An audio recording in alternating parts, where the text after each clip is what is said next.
Dr. Lua Hancock, welcome to the Women in Business Impact Lab podcast. Thank you. It is a pleasure to be with you. You're joining us from Florida. I'm joined by Dr. Angela Schill, and today we're going to be exploring what organizations can do to increase the number of women in leadership roles. And Lua has a tremendous background in this area, both in terms of her own practitioner orientation and the work she does in coaching and working with organizations, but also in her research. So we're going to unpack all of that, mixed with some of her own background and experience as we look at this topic today. As we get started, I wanted to share part of Lua's bio. Dr. Lua Hancock specializes in providing consulting in areas of leadership, youth empowerment and engagement, change management, conflict resolution, emergency planning and response, assessment, and diversity, equity, and inclusion. She has worked with various Fortune 500 companies and higher education institutions from diverse sectors to facilitate towards values and goal creation, alignment, and success. Additionally, she works as a coach to industry leaders, assisting them with mindful, equitable, and impactful leadership. And that's just a really small nutshell of all the cool stuff you do. Lua, anything you would like to specifically highlight from your own professional background before we dive on into the broader conversation? So I'm a mom of two, I'll add that, one in college and one in high school, and we've been foster parents to a total of 13 kids total Oh over my time. goodness. So I think I'm very proud of my roles as a vice president at a university, et cetera, but I would say my proudest role is being a mom. That is wonderful. And what an incredible thing. 13 Yeah. foster children. Wow. Well, thank you so much for that introduction and that background. And at this point, Angela, I'll hand it off to you and you can lead out. Thanks, John. Lua, you have vast experience in a lot of areas and I have a lot of questions. I'm intrigued by so much of it. And particularly today, we're talking about focusing on a discussion with you around women and how, organizations and how they can encourage women leadership, but also, and I'll let you decide how you want to start, if you want to jump in and talk about organizations, but also what women can do to develop themselves as leaders. And if you have any strategies or actions that you recommend in that regard. Yeah, so I'll just start by telling you a little bit about myself. I found that as I got my doctorate and I moved up in higher education, I more and more often found myself to be the only woman at tables, usually decision-making tables, and usually the youngest person and the only woman. So it was an interesting dynamic, and I've experienced all kind of things from that situation.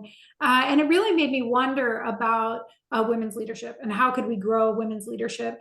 And so I really started with thinking about creating cohorts for women to be together, to create spaces for them to talk about their professional development. I think regardless of your identity, those type of places can be very powerful. Just to have time, to make time to think about yourself, your leadership, your competencies, what skills you want to work on. In higher education, I noticed there were particular skills that women often were not afforded. Things like budget management, financial planning, construction and renovation, things that I had been able to have access to that really allowed me to move up in higher education. And so how can we get some of those skill sets to women as well? And I've done this women's leadership work for a long time and talk about things like work-life integration, kids and work, things that often when women are the only ones at the table and it's offered to have a meeting late or early, they hate to be the one to say, yeah, like I have a school pickup. But that's the reality as well for many of us as women leaders. I also found it really hard to find a mentor who was a woman leader in higher education who had kids. Either they didn't have kids, they felt like that wasn't ever a thing they could do, or I was predominantly led by men. So when I went to Stetson University, I partially went there because the president and the provost were a woman, and I'd never had that experience of working for women leadership. And when I got there and started doing some research, I started to notice, like, yes, it's great to do women's development spaces, and I really believe in that work. Additionally, are we just trying to develop, ways that women can assimilate into a culture that wasn't created for them? And how do we start to look at the systemic work of, yes, women's development, leadership development, but women's leadership development, if not worded or done correctly, sounds a little bit like blaming the victim in this equity situation where women aren't at the table. So if we just lead them, if we just develop them up, they'll be ready to be at the table. And I actually don't believe in that at all. I think that although can I add, yeah, it's a deficit perspective, right? It's a deficit perspective. And that is so problematic for so many reasons. And I don't think it's necessarily ill-intentioned in many cases, but it really just creates an environment where you can't empower women and give them, have the opportunities. We got to build on the strengths and the what they bring to the table. And anyways, I think we just undermine the opportunities for women and what they can contribute when we take that kind of a perspective. I completely agree. I mean, if you look at what, especially today, let's say post-COVID, institutions are asking for, transparency, communication, knowing the senior leadership, work-life balance and integration, a deep understanding of transparency, authenticity. Studies have shown that women leaders are more likely to bring that. So there's actually a business case for the strength that women are bringing to the market, as opposed to just thinking about the deficit of the things that they always need to build. And I've been pretty tired in my career of men being like, could I just coach you up on something? And I realized that actually they were coaching me to lead in ways that were not natural to my feminist perspective. And so once I just embraced that, and I was like, you know what? I lead this way on purpose, but I'm happy to have a discussion with you. That has been really empowering for me. Can I just say, because I don't know, Angela, you can speak to this, but I feel like, at least I certainly try not to be like the typical like masculine, toxic masculinity type of male leader. And I have male leaders coaching me, and I feel a lot the same way, and it really ticks me off. And I know if I feel that way as a man being coached by a man that way, it must really tick off a woman being coached by a man that way. Well, I mean, we could go extreme. We could talk about the times I've been at a table where people have said like, oh, honey, higher ed made that decision before you were born, and all those moments.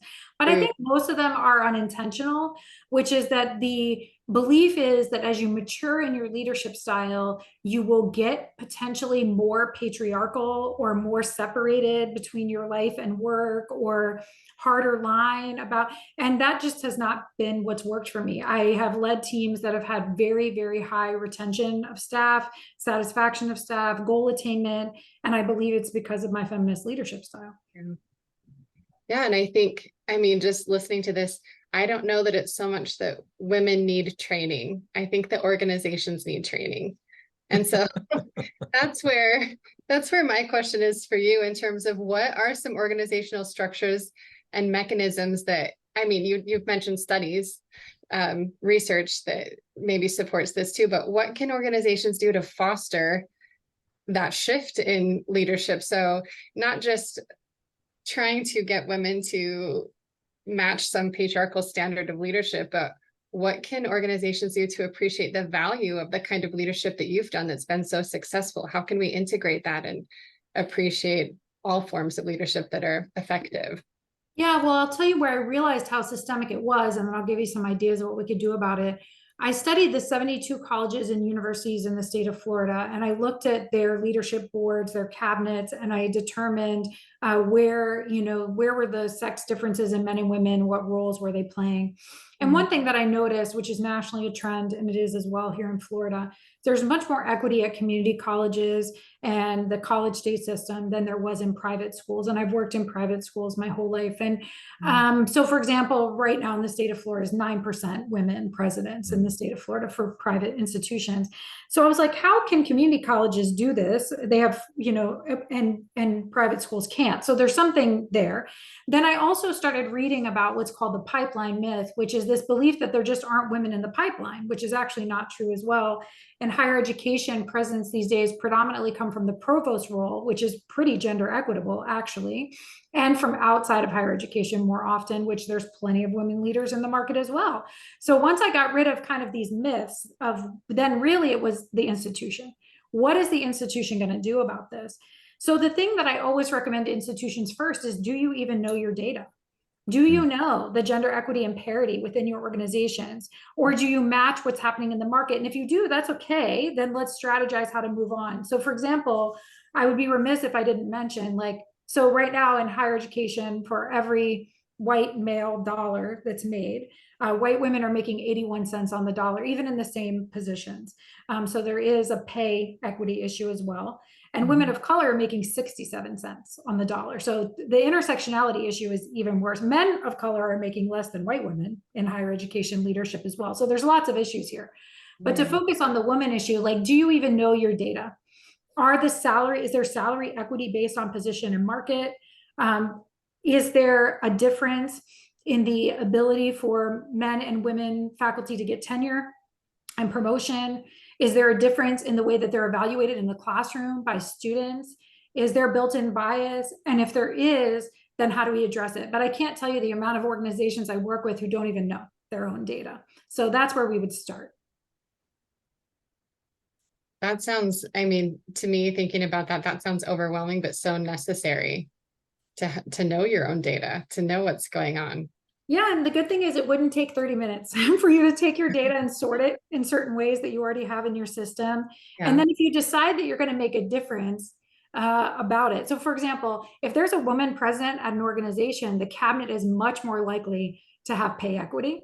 So why is that? I mean, a woman president is aware of it. So some of it is just mindfulness. Like, am I aware? Okay, now that I'm aware, what am I going to do with the data that I've found?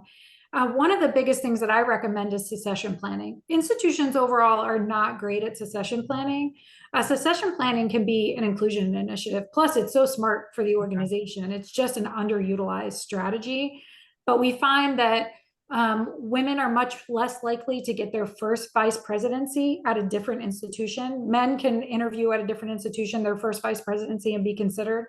But women more likely are to be hired as a vice president if they already were a vice president. So as institutions, we should be looking to promote within, especially in areas where there's so little women, like CFOs, IT directors, athletic directors. It's like shocking how few women are in those spaces. And then you have some of the opposite. Library deans are women, deans of nursing are women, diversity and inclusion people, predominantly women. In the state of Florida, it's like 80-something%.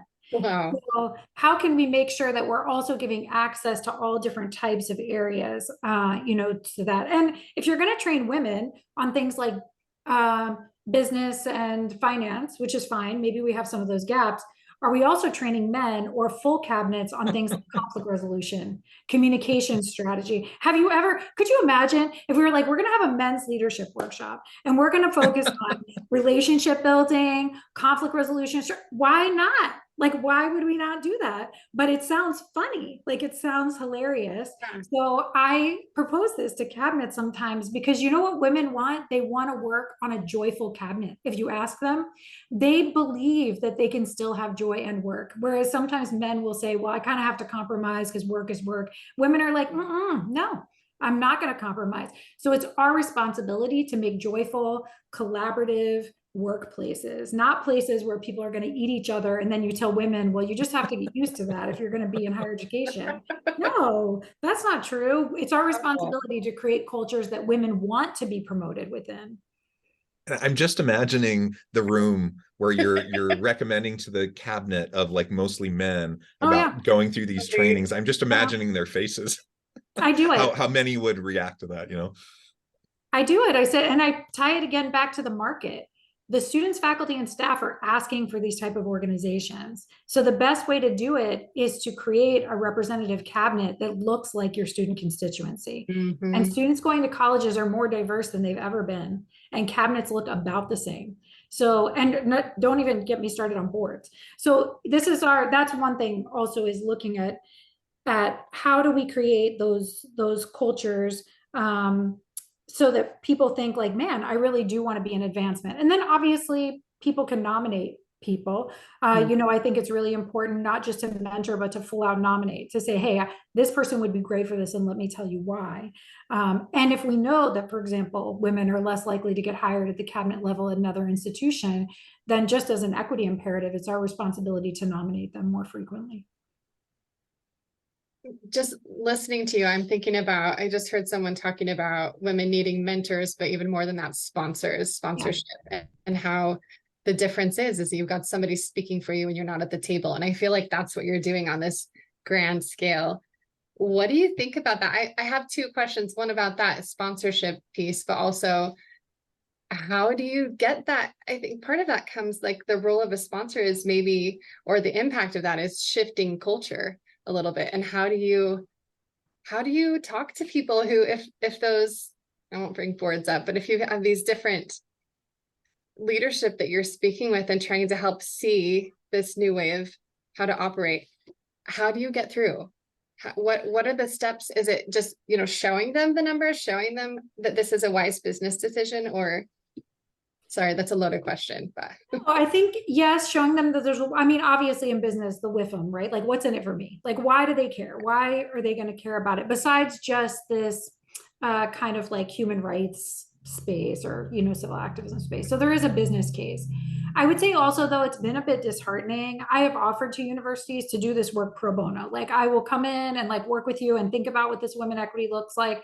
And many of them have not taken me up on it. Higher ed right now is tough. It's a tough time to be a leader in higher education. The national belief in the value of higher education is decreased. Internal fighting is up. The votes of no confidence are up. Like, it is a tough place to be right now. And I totally respect that. So I think it's mostly like a time and prioritization issue. So what I'm trying to do right now in Florida, for example, although I presented to the presidents, I presented to all the presidents of the community colleges, it's been hard to get in with the private colleges and universities, which unfortunately are traditionally bound in more elitism, which is why I think there is less gender equity and racial equity in those spaces. So I went and met with the community college presidents, so many strong, amazing women who were super interested in this data and actually have a lot of equity on their campus already. But it's been hard to break through those spaces. So I've actually decided instead to talk predominantly to HR people and CDOs instead. They are the people on the ground doing the work. And by the way, they're predominantly women. So I think that's where we're going to try to start, to make some inroads. Yeah. Fascinating. Let's see here. I guess from your perspective doing this work, how do you, I hear a little bit of, like, I feel disheartened listening to that it's hard to get into those spaces where, especially if there's elitism going on and that then perpetuates these systems that don't work for the actual constituents, the students that are there. What are some, I don't know if it's research that you've done or read, or how do you stay motivated? And obviously you've talked about, you've shifted, you found the place where people are listening and making those changes. Do you have any stories about what that's looked like success-wise, or kind of what's kept you motivated and where you find that? Yeah, so equity work is about the long haul. There isn't, in my lifetime, I won't see the equity that I desire necessarily, but there are inroads that we can make. And I think data does speak to higher education. It's a place of education. So does research and data speak to them potentially? And then, there are times where like equity is everyone's work, but sometimes on cabinets, they don't know what that means. So being able to articulate to people like equity is where you do it at home. So are there policies in the way that we do leave or financial payout that are not benefiting women or inequitably benefiting women? Well, let's adjust those. So I really, where I find real motivation in my work is I'm able to work with individual leaders and help them realize what equity looks like in their job. People who really have the will, but they don't know, like, give me the operations of that. Like, what would that look like if I were to actually do this work internal to my area? What would that look like as a dean of the college and school? Well, as a dean, it would be knowing the racial and gender biases that are built into the student, evaluation system and the tenure and promotion system. Do you have the ability to pause tenure clocks?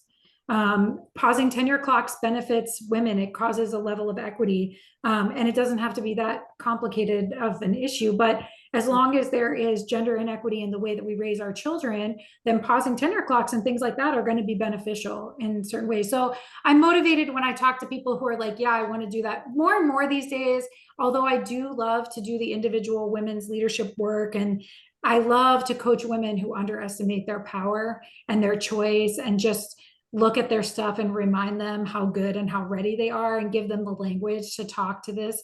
market. But mostly these days, I'm super motivated by the systemic work because it's what I think is going to make the change over time.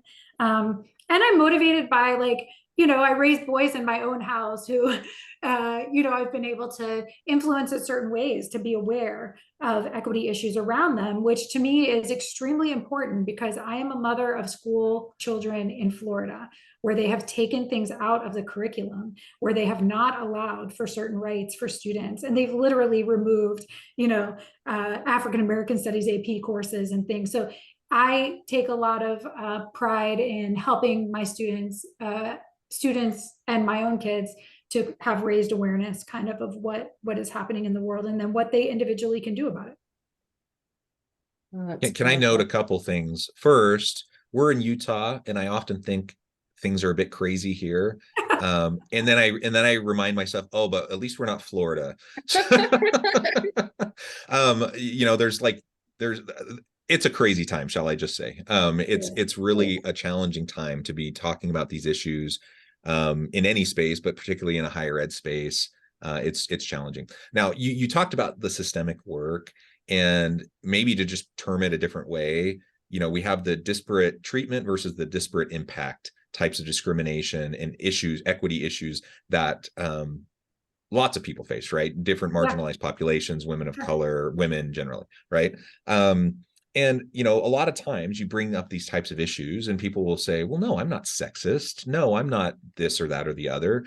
And that may be true from the disparate treatment perspective of purposeful, intentional discrimination of someone based on their sex, right? But what happens in most organizations is there's all sorts of disparate treatment, disparate impact types of discrimination that occur. And that's all this systemic stuff. That's all the policies, practices, and procedures that are in place that disproportionately negatively impact women.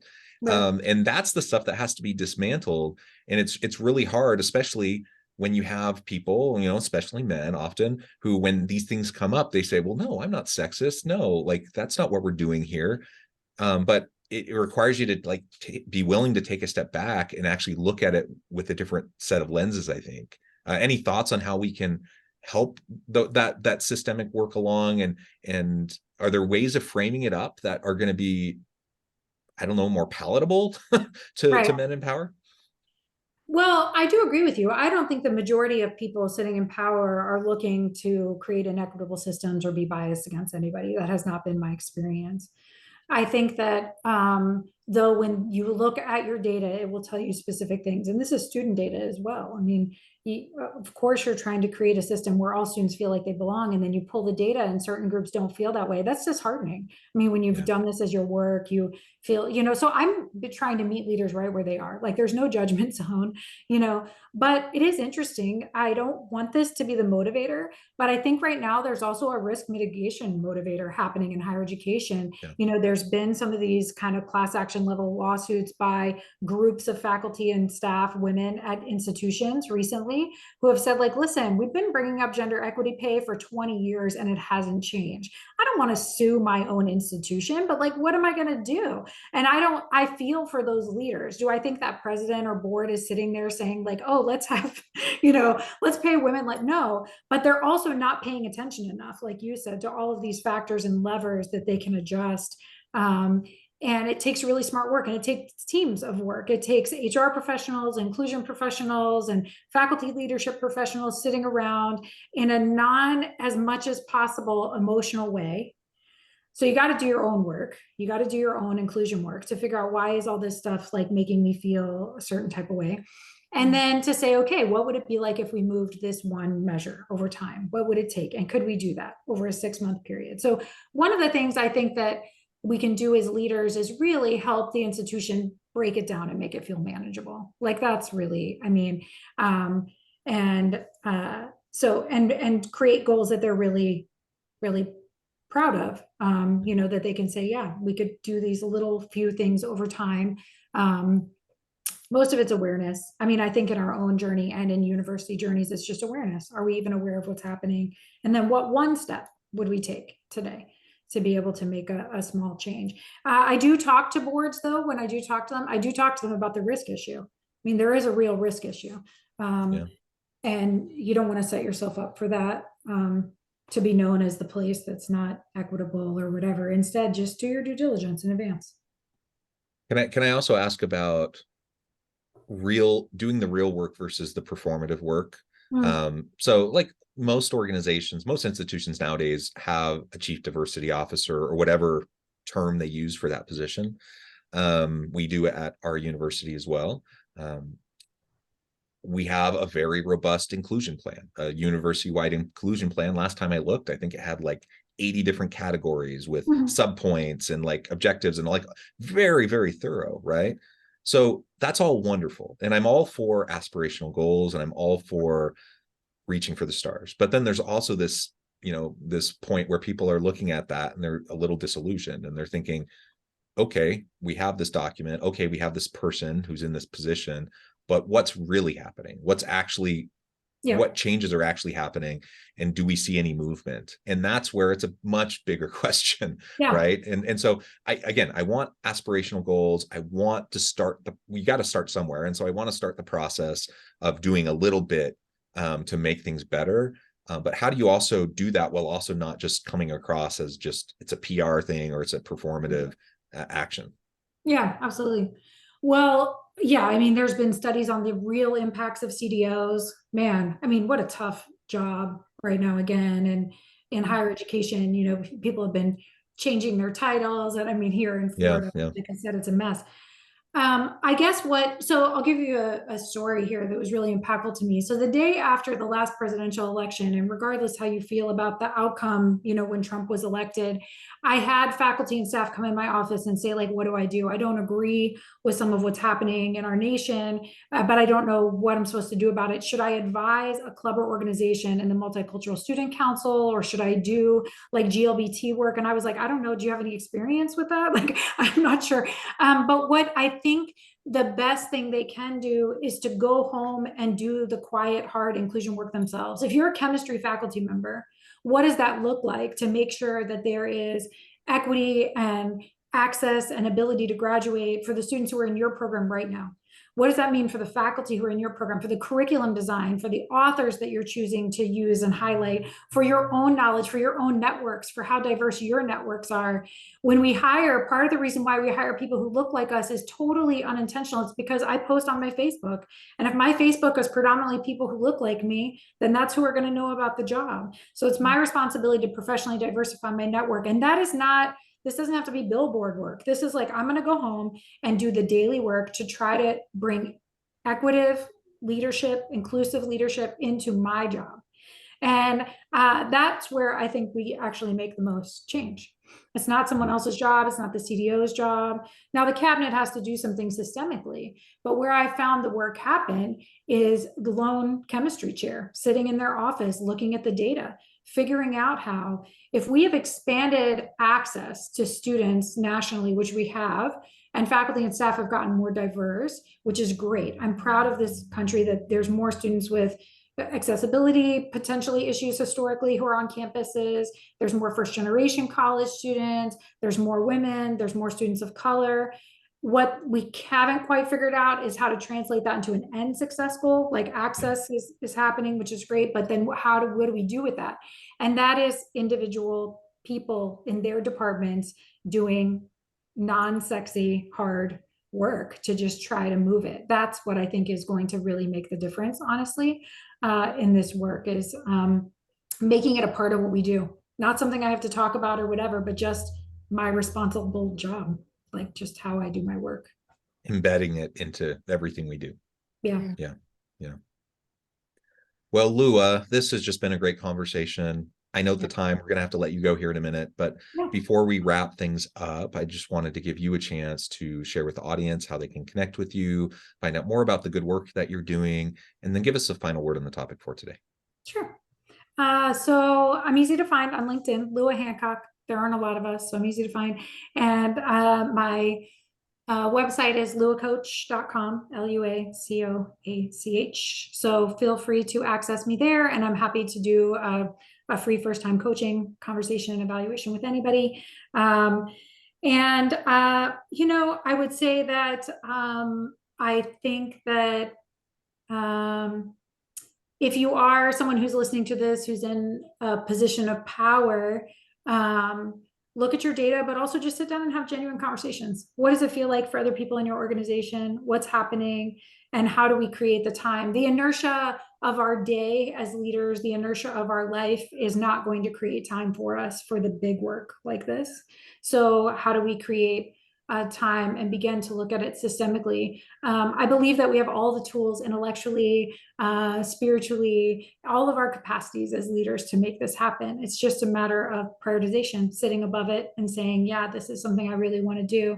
I've been so inspired by the women leaders in my life and in higher education, and the women of color in my own community who have just been stalwart supporters of education. So keep yourself fueled up. It's a long ride. Thank you. Lua, thank you so much. It's been a real pleasure. I encourage the audience to reach out, get connected, find out more about what Lua can do for you. And on behalf of Angela and I, again, we appreciate everyone's work in this space. We hope everyone has a wonderful week, that they can stay healthy and safe, and we'll see you again soon.